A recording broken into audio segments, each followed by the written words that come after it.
Hello दोस्तों, कैसे हो आप सब। आप सबका आपके अपने यूट्यूब चैनल ईवन शिक्षा में हार्दिक स्वागत है। तो आज अपनी क्लास रहेगी हिंदी व्याकरण की, और ये अपनी आज फर्स्ट क्लास है। और स्टार्ट करेंगे अपन संधि से, और संधि में स्टार्ट करेंगे आज स्वर संधि से। और स्वर संधि का एक पार्ट पढ़ेंगे दीर्घ स्वर। दीर्घ स्वर संधि पढ़ेंगे आज, और इसकी जो पीपीटी है वो आपको टेलीग्राम चैनल पर मिल जाएगी। ठीक है, और टेलीग्राम चैनल का जो लिंक है वो डिस्क्रिप्शन बॉक्स में मिल जाएगा आपको। जिसने भी अभी तक अपना ये ईवन शिक्षा के इस चैनल को सब्सक्राइब नहीं किया वो प्लीज़ इस चैनल को सब्सक्राइब जरूर कर लें, और क्लास को एंड तक जरूर देखें, और अपने दोस्तों तक इस क्लास को शेयर जरूर करें। आज अपना है संधि का पार्ट फर्स्ट, स्वर संधि का पार्ट फर्स्ट है, जिसमें दीर्घ स्वर संधि है। और अगले पार्ट में अपन स्वर संधि को कंप्लीट कर देंगे, बाकी जो भी बचेगी उसको। आज अपनी है दीर्घ स्वर संधि। इससे पहले अपनी आज रहेगा टॉपिक वर्ण का, छोटा सा टॉपिक है। भाषा की सबसे छोटी इकाई होती है, वो होती है ध्वनि। और लिखित भाषा की लिखित सबसे छोटी इकाई होती है, वो होती है वर्ण। ठीक है, और वर्ण कितने प्रकार के होते हैं? दो प्रकार के, स्वर और व्यंजन। थोड़ा बहुत इनको भी देख लेते हैं, स्वर और व्यंजन को। ये थोड़ा देख लेना, याद रख लेना। और इस क्लास को आप नोटबुक में नोट जरूर कर लेना, क्योंकि नोट्स बना सकते हैं। इसकी पीपीटी है वो मैं टेलीग्राम चैनल पर अपलोड कर दूंगा, वहाँ से आप नोट्स बना सकते हैं। साथ साथ में भाषा की सबसे छोटी इकाई ध्वनि है, और भाषा की लिखित सबसे छोटी इकाई वर्ण है। इंपॉर्टेंट है, कई बार एग्जाम्स में पूछा जा चुका है। वर्ण वैसे तो काफ़ी बड़ा टॉपिक है, इसको अपन छोटे से रूप में लेंगे, क्योंकि अपने को एग्जाम्स तक ही देखना है। एग्जाम्स में जितने क्वेश्चन आएंगे वो इससे क्लास से आ जाएंगे। वर्ण के दो प्रकार, स्वर और व्यंजन। स्वर में फर्स्ट है ह्रस्व स्वर और दीर्घ स्वर। ह्रस्व स्वर कितने? चार है। कौन कौन से? अ, छोटी ई, छोटा ऊ और री। चार ह्रस्व स्वर है, बाकी बसे 7 दीर्घ स्वर है। जैसे आ, बड़ी ई, बड़ा ऊ, छोटा ए, आई, ओ और औ। ये दीर्घ स्वर कहलाते हैं। अपने को याद कौन से करने हैं? ह्रस्व स्वर याद करने। 4 ह्रस्व स्वर याद कर लेंगे, बाकी जो बचे वो सारे दीर्घ स्वर कहलाएंगे। ठीक है, अगला टॉपिक है अपना व्यंजन। व्यंजन में दो है, एक है अघोष व्यंजन और एक होता है सघोष व्यंजन। अघोष को हम घोष व्यंजन भी कह सकते हैं। अघोष और सघोष में क्या विभिन्नता है? जैसे अघोष होते हैं वो वर्णमाला के जो फर्स्ट और सेकंड वर्ण होते हैं उन्हें बोलते हैं अघोष, और वर्णमाला के जो थर्ड, फोर्थ और फिफ्थ जो वर्ण होते हैं उन्हें बोलते हैं हम सघोष व्यंजन। ठीक है, अघोष व्यंजन और सघोष में उसमें भी फर्स्ट और सेकंड। फर्स्ट सेकंड कौन कौन से? जैसे क, ख, च, छ, ट, ठ, प, फ, त और थ। ये सारे व्यंजन कौन से हैं? ये हैं अघोष व्यंजन। उसके साथ में ऐड है स, स और स। तीनों स है वो अघोष के अंडर आते हैं। सबसे बड़ी दिक्कत हमारे यहाँ की है कि जो ये स होते हैं उनको हम एक ही स से बोल सकते हैं, क्योंकि उसका उच्चारण है वो क्लियर नहीं कर पाता है। क्योंकि हम थार के रेगिस्तान से हैं, और थार के रेगिस्तान में चलती है लू। लू की वजह से कंठ होता है वो खराब हो जाता है, उसकी वजह से हम जो स है वो क्लियर नहीं बता सकते। फिर भी आप कोशिश करना, बाकी मैं समझा सही से दूंगा। ठीक है, एक है सघोष। सघोष में 3, 4 और 5। उसके साथ में य, र, ल, व, ह, ये सघोष में आएंगे, क्योंकि संधि में अघोष और सघोष आगे अपने काम आएंगे। एग्जाम्स में भी पूछा जा सकता है सघोष व्यंजन कौन से हैं और अघोष व्यंजन कौन से। क ख छ छ ट ठ प फ और त थ ये सघोष में आते हैं, बाकी बसे अघोष में आते हैं। ठीक है, एक है अल्प प्राण, इंपोर्टेंट अपने अघोष और सघोष ही है। एक है अल्प प्राण, एक है महाप्राण। अल्प प्राण में कौन से व्यंजन आते हैं? 1, 3 और 5। 1, 3, 5 ये अल्प प्राण में आते हैं, और 2 और 4 ये महाप्राण में आते हैं। अल्प प्राण में य, र, ल, व ये आते हैं अल्प प्राण में। जो स घोष में नीचे के वर्ण है वो उसमें ह नहीं है, वो अल्प प्राण में आएंगे। और महाप्राण में स, स, स और ह वर्ण है वो स घोष में प्लस महाप्राण दोनों में इंक्लूड है, है वो। ठीक है, इसको थोड़ा याद रख लेना। ये अपना वर्ण इतना ही कंप्लीट हो गया। आगे अपनी संधि। संधि को अपन प्रॉपर पूरे डीपली पढ़ेंगे, क्योंकि संधि से सारे टॉपिक, आगे के टॉपिक वो जुड़े होते हैं। जैसे मैथ में रेशो है, उससे सारे टॉपिक जुड़े होते हैं, वैसे ही संधि से हिंदी में प्रत्यय, उपसर्ग, समास, ये टॉपिक संधि से जुड़े होते हैं। तो संधि अपन सही तरीके से पढ़ लेंगे तो बाकी टॉपिक भी अपन आराम से क्लियर कर लेंगे। ये है संधि की परिभाषा। ठीक है, दो वर्णों के मेल से होने वाले परिवर्तन को संधि कहते हैं। कभी एग्जाम्स में पूछा जा सकता है कि दो वर्णों के मेल से होने वाले परिवर्तन को संधि कहते हैं, तो थोड़ा याद कर लेना। ये संधि की परिभाषा है। संधि के प्रकार। संधि 3 प्रकार की होती है, स्वर संधि, व्यंजन संधि और विसर्ग संधि। स्वर संधि आगे और 5 भाग में बटी हुई है, और व्यंजन और विसर्ग दोनों व्यंजन और विसर्ग में ही है। ठीक है, स्वर संधि के 5 भाग कौन से? ये 5 भाग है वो स्वर संधि के। दीर्घ स्वर संधि, एक मिनट है ना, दीर्घ स्वर, गुण स्वर और वर्ती स्वर, यण स्वर और अयादी स्वर। दीर्घ, गुण, वृद्धि, यण, अयादी, इनको आप क्रम से याद करना, ताकि जब हम पढ़ेंगे संधि को विच्छेद करेंगे तो उसमें जो फॉर्मूले हैं वो इनमें फिट आराम से बैठ जाएंगे जब अपन इनको क्रम से याद करेंगे। दीर्घ, गुण, वृद्धि, यण, अयादी, दीगु, व्री, य, अ। ठीक है, ये स्वर संधि के 5 भाग है। आज अपन पढ़ेंगे दीर्घ स्वर संधि, और अगली क्लास होगी उसमें इन बाकी 4 को इंक्लूड कर देंगे, गुण, वृद्धि, यण और अयादी को। ठीक है, आज अपनी है दीर्घ स्वर संधि। दीर्घ से थोड़े क्वेश्चन ज्यादा आते हैं, तो इसको अपन थोड़ा डीपली आराम से पढ़ेंगे, है ना। आज है अपनी दीर्घ स्वर संधि। दीर्घ स्वर संधि में फॉर्मूले अ, आ के बाद में अ, आ, आए तो वो आ में परिवर्तित हो जाएंगे। ठीक है, छोटी ई और बड़ी ई के बाद में छोटी ई और बड़ी ई आए तो परिवर्तन है वो बड़ी ई में हो जाएगा।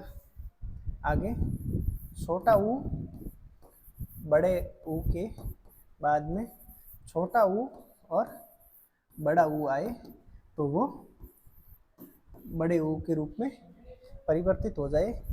और री प्लस री के बाद में री आए तो वो री में ही परिवर्तित हो जाएगा।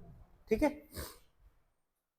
ये इसका फॉर्मूला है दीर्घ स्वर संधि का। आप कॉपी में इसके नोट्स बना सकते हैं, क्योंकि इम्पोर्टेंट है। मैं आपको पूरी हिंदी इसी तरीके से पढ़ा दूंगा। आप नोट्स बना सकते हैं उसके, और नोट्स आपके हर एग्जाम्स में काम आने वाले होंगे।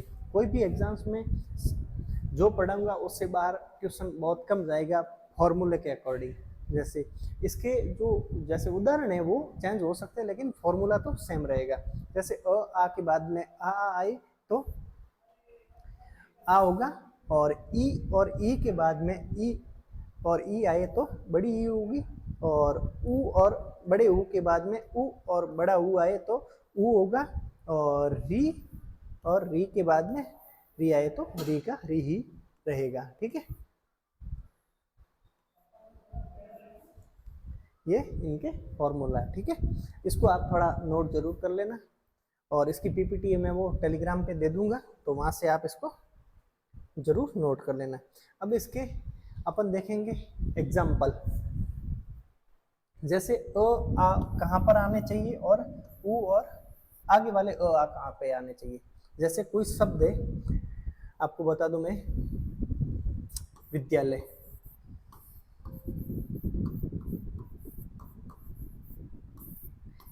इसको अपन तोड़ेंगे, तो कैसे तोड़ेंगे, कहाँ से टूटेगा, पूरा एक तो शब्द होगा, आगे वाला भी पूरा शब्द होगा। जैसे विद्या, धन, आलय। इसमें देखेंगे तो ये अ और आ कौन से है, ये वाले विद्या के बाद में जो ये मात्रा लगी, ये आ की मात्रा लगी, ये अ और आ ये वाला। और आगे जो ये वाला आ है वो कौन सा है, ये वाला आ है, आगे वाला अ और आ। इनमें यहाँ पर अ भी आ सकता है, आ भी आ सकता है, और इधर भी अ भी आ सकता है, आ भी आ सकता है। लेकिन इन दोनों को जब हम संधि इसको जोड़ेंगे, संधि विच्छेद करेंगे, तो ये आ का रूप ले लेंगे। जैसे विद्यालय, यहाँ पे विद्यालय नहीं होगा, विद्यालय होगा, क्योंकि इधर भी आ और अ है, इधर भी आ और अ है, तो इसमें क्या क्या है, दोनों तरफ आ है, तो विद्यालय। ठीक है, इसके मैं कुछ एग्जाम्पल लेकर आया हूँ, जिसको आप अपनी बुक्स में नोट जरूर करना, क्योंकि इंपॉर्टेंट एग्जाम्पल है जो एग्जाम्स में बार बार पूछे जाते हैं, वो भी है। तो एग्जाम्पल से इसमें समझेंगे। सबसे पहला शब्द है शरणामृत। इसको कहाँ से तोड़ेंगे, यहाँ से तोड़ेंगे जहाँ पे आ की मात्रा है। कैसे तोड़ेंगे, जैसे पहला शब्द है चरण। चरण क्या होता है, पैर। चरण, धन, अमृत। शरण, धन, अमृत क्या हो जाएगा, शरणामृत। अगला शब्द है मूलांकर। मूल, धन, अंकर, यह क्या हो जाएगा, मूलांकर। आगे शब्द है, जैसे यहाँ पे इसको तोड़ेंगे रामावतार, तो राम, धन, अवतार।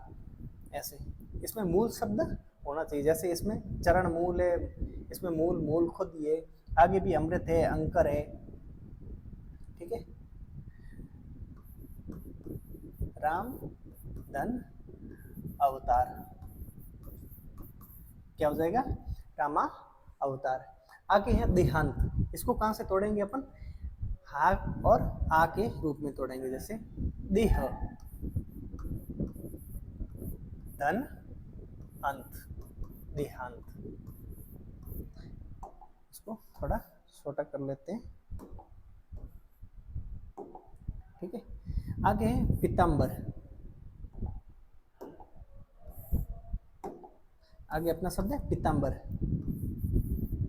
पीत, धन, अंबर। अगला शब्द है ब्रह्मास्त्र। ब्रह्मास्त्र को कहां से तोड़ेंगे, आ की जहां मात्रा होगी वहां पे। जैसे ब्र आधा है और माँ, ब्रह्मा, धन, अस्त्र, ब्रह्मास्त्र। आगे शब्द है स्वाधीन। आ की मात्रा कहाँ है, स्वा के बाद में, स्व धन अधीन। आगे शब्द है रत्नाकार। इसको तोड़ेंगे, आ की मात्रा ना के पीछे है तो फिर रत्न धन आकार, रत्न के आकार का। एक शब्द है महाशय। महाशय को तोड़ेंगे अपन जहां पे आ की मात्रा है, महा धन आशय। अगला शब्द है सीमांत। सीमांत को कहां से तोड़ेंगे, मां के बाद में मात्रा है, सीमा धन अंत। ये इसको अपन ने क्या कर लिया है, संधि विच्छेद कर दिया है।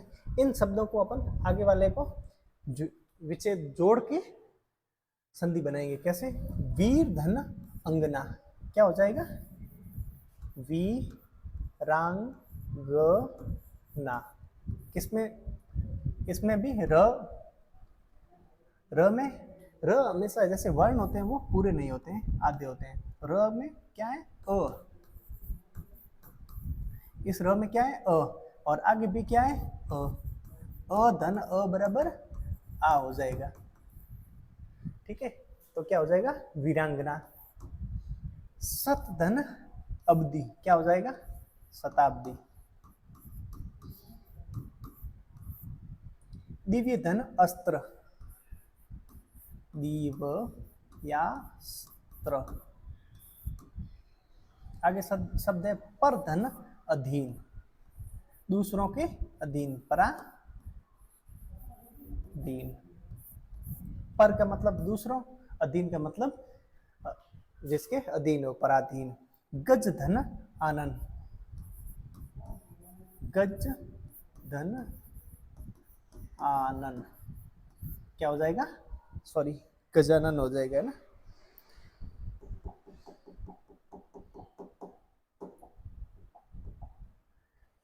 गजानन।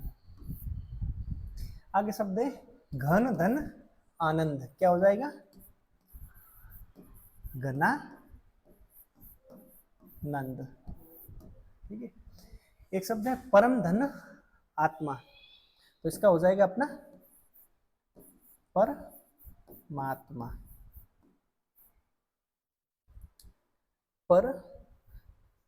परमात्मा। ठीक है, परम धन आत्मा, इसमें अ है, आगे आ है, अ धन आ बराबर क्या हो जाएगा, आ हो जाएगा। वैसे ही अ धन अ बराबर आ होगा, वैसे ही अ धन आ बराबर भी आ हो जाएगा। तो क्या होगा, परम धन आत्मा परमात्मा। आगे शब्द है चरण धन आगत, क्या हो जाएगा, शरणागत। आगे महाधन आत्मा, महा तो महात्मा, इसमें आ धन आ बराबर आ हो जाएगा। जैसे ही आगे विद्यालय, विद्या धन आलय, विद्यालय।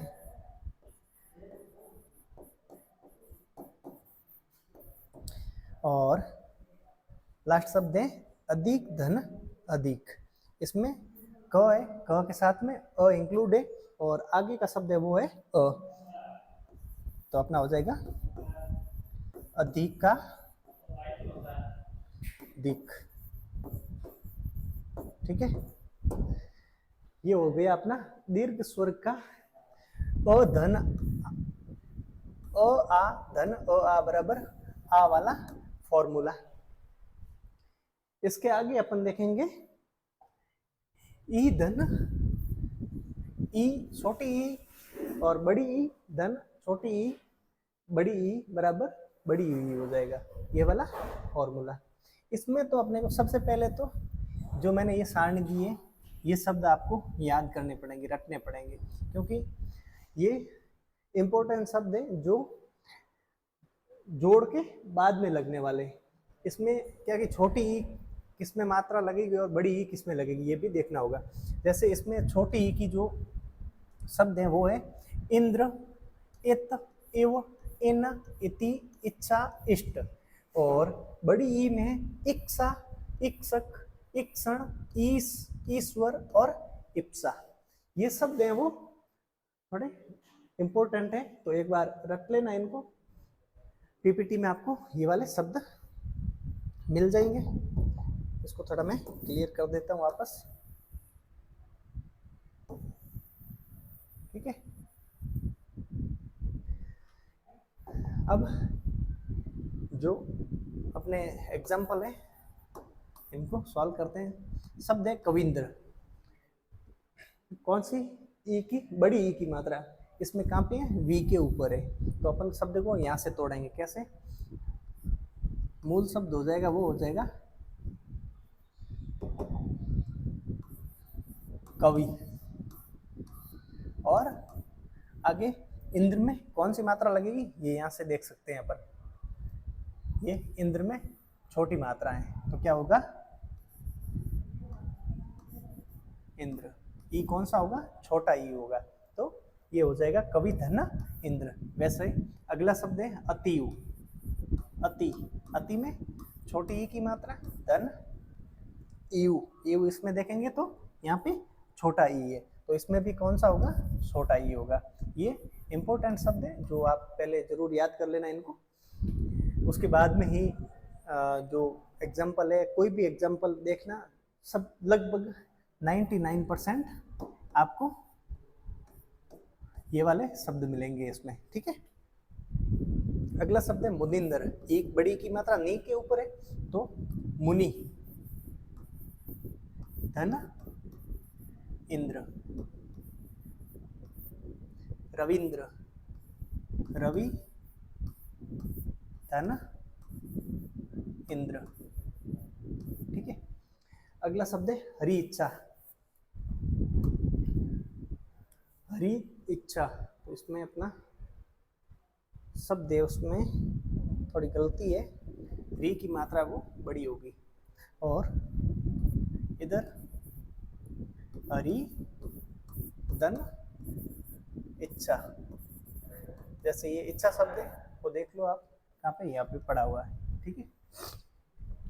आगे शब्द है अतिव। अति, अति में छोटी ई की मात्रा, धन इव, ई छोटा है इसमें। अभिप्सा, अभी बड़ी मात्रा, धन इप्सा। इप्सा में अपनी जो ई की मात्रा वो बड़ी होगी, यहाँ पे आप देख सकते हैं, ये पड़ा इप्सा। इप्सा में ई की मात्रा वो बड़ी है, ठीक है। आगे शब्द है वारिस। वा री धन ईस। ईस में जो ई की मात्रा वो बड़ी ई की मात्रा है, ठीक है। आगे शब्द है मुनिंदर। मुनि धन ईश्वर, सॉरी मुनीश्वर है ना, तो इसमें हो जाएगा ईश्वर। ईश्वर में भी ई की मात्रा बड़ी है। मात्राओं का आप थोड़ा जरूर ध्यान रखें, है ना। आगे सतीश। सती में मात्रा छोटी, आगे ईस। ईस में मात्रा ई की बड़ी। इसमें एक चीज आप ध्यान रखना, जो स्त्रीलिंग शब्द होते हैं ना,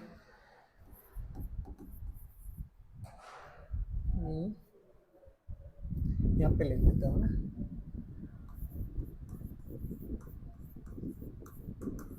स्त्रीलिंग जो शब्द होते हैं उनमें ई की मात्रा होगी वो हमेशा बड़ी ई की मात्रा होगी। स्त्रीलिंग शब्द होंगे उसमें, जैसे एक शब्द है देवी, तो इसमें बड़ी ई की मात्रा होगी क्योंकि देवी एक स्त्रीलिंग शब्द है। और जैसे एक नदी है, नदी क्या है? एक स्त्रीलिंग शब्द है। जैसे एक नारी है, नारी एक स्त्रीलिंग शब्द है। जैसे रजनी है, रजनी एक स्त्रीलिंग शब्द है। वैसे जो स्त्रीलिंग शब्द होंगे उसके ई की मात्रा होगी वो बड़ी होगी, ठीक है। शब्द है मही धन इंद्र, तो फिर ई और ई को जोड़ के क्या होगा? बड़ी ई की मात्रा।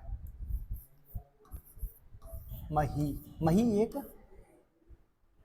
क्या है? स्त्रीलिंग शब्द है। मही न द्र, महेंद्र। आगे शब्द है देवी, देवी, देवी इच्छा, देवी इच्छा। अगला शब्द है कपि, तो क्या हो जाएगा, कपि धन ईश, कपीस, कपि धन ईश, कपीस। गिरी धन ईश, गिरीश।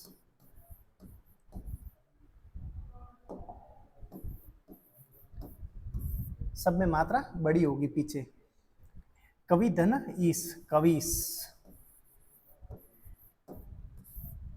आगे परिधन इक्सा, इक्सा में देख सकते हैं ई की मात्रा बड़ी है, ठीक है, तो परिक्सा। आगे शब्द है हरिधन ईश, हरीश, हरीश में ई की मात्रा वो बड़ी है, थोड़ा ध्यान रखना। आगे शब्द है नदीश, नदी धन ईश, नदीश, ठीक है। और अगला शब्द है नारी धन ईश्वर, क्या होगा, नारीश्वर। नारी ईश्वर में ई और ई की मात्रा बड़ी होगी, है ना, नारी स्वर, नारीश्वर। और अगला शब्द है रजनी धन ईश, रजनीश्वर, रजनीश, रजनी, रजनीश। ये अपना हो गया ई, और ई के बाद में ई आए तो क्या होगा, बड़ी ई की मात्रा होगी, ठीक है। ये थोड़े इंपॉर्टेंट एग्जाम्पल है, और जितने भी एग्जाम्पल होंगे आप इस तरह से इनको सॉल्व कर सकते हैं। आगे है अपना ऊ, और ऊ के बाद में ऊ आए तो बड़ा ऊ हो जाएगा, ठीक है। छोटा ऊ और बड़ा ऊ के बाद में छोटा ऊ और बड़ा ऊ आए तो बड़ा ऊ हो जाएगा। ई की और ई की तरह ही ऊ में भी कुछ शब्द हैं, जैसे उत्तम, उक्ति, उषा, उपदेश, उत्सव, ऊपरी, उल्लास। ये सब छोटे ऊ के शब्द हैं, जो इंपॉर्टेंट शब्द हैं, इन्हें आप याद कर लेना। और बड़े ऊ के जो शब्द हैं उसमें उर्मी, ऊर्जा, ऊर्ध्व और ऊष्मा, ये शब्द हैं। ये शब्द इंपॉर्टेंट है तो इन्हें थोड़ा याद कर लेना। अब देखते हैं इनके एग्जाम्पल। एक शब्द है भानुदेह, ऊ की मात्रा किसमें है, न के नीचे है, तो क्या शब्द क्या बन जाएगा, भानु धन उदय। उदय इसमें है क्या, इसमें नहीं है, तो उदय में वो छोटा आएगा, ठीक है।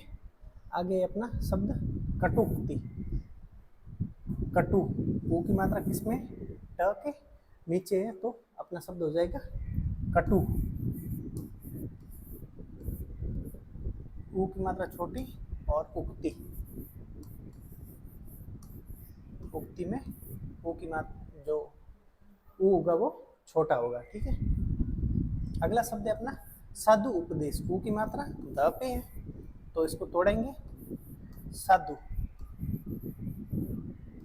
धन उपदेश, ठीक है। उपदेश में देख लो ये पूरा छोटा ऊ की मात्रा है, ठीक है।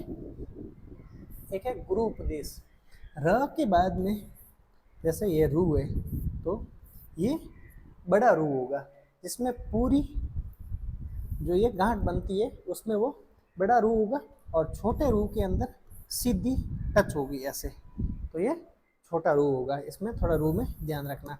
ये गुरु उपदेश में रू बड़ा है, इसमें गुरु है ना उपदेश, ठीक है। आगे वधुत्सव, वधु, ऊ की मात्रा ध पे है, तो वधु, वधु क्या है, मैंने पहले बताया था ई में कि जो स्त्रीलिंग शब्द होते हैं उसमें ई की मात्रा बड़ी होती है, वैसे ही इसमें भी स्त्रीलिंग शब्द होते हैं उसमें जो ऊ की मात्रा वो बड़ी होती है। वधु धन उत्सव, उत्सव, ये हो जाएगा वधुत्सव, ठीक है। आगे है अपना संधि विच्छेद, वधु धन उल्लास, ये देख लो, वधु, वधु में ऊ की मात्रा वो बड़ी है क्योंकि ये स्त्रीलिंग शब्द है। सरयू स्त्रीलिंग शब्द है, जिसमें ऊ की मात्रा बड़ी है। लघु इसमें ऊ की मात्रा वो छोटी है। और समूह स्त्रीलिंग शब्द है, इसमें जो ऊ की मात्रा वो बड़ी है। ठीक है, तो वधु, वधु लाश। ठीक है, आगे हो जाएगा वधु धन ऊर्जा। वधु ऊ की मात्रा, ऊर्जा में ऊ की मात्रा वो बड़ी है, इसमें देख लो ऊर्जा ऊ की मात्रा बड़ी है, उर्मी में ऊ की मात्रा बड़ी है, उत्साह में ऊ की मात्रा छोटी है। वधु वधुर्जा। ठीक है, आगे सरयू धन उर्मी।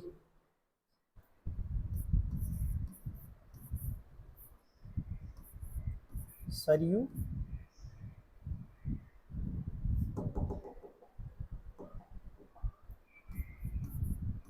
सरयूर भी हो जाएगा। अगला शब्द है लघु उर्मी। लघु ऊ की मात्रा बड़ी होगी और उर्मी। आगे शब्द है समूह उत्साह। समूह उत्साह में समूह त सा त, ये हो जाएगी अपने एग्जाम्पल। एक पीछे बचा री धन री। इसके एग्जाम्पल क्वेश्चन एग्जाम में नहीं आते हैं क्योंकि ये संस्कृत में थोड़े बहुत आ जाते हैं। इसमें अपन एक एग्जाम्पल देखते हैं पितृ धन ऋण। तो इसका हो जाएगा पितृ ऋण, पितृण। ठीक है, पितृण। ठीक है, ये हो जाएगा पितृण। ये अपनी आज की जो क्लास है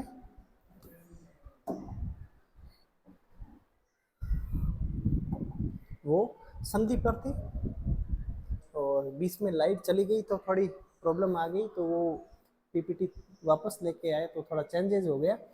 और जिसने भी जो अपना चैनल है ईवन शिक्षा उसको सब्सक्राइब नहीं किया वो प्लीज़ सब्सक्राइब कर लें। और इसकी जो पीपीटी है वो आपको पीडीएफ टेलीग्राम चैनल पर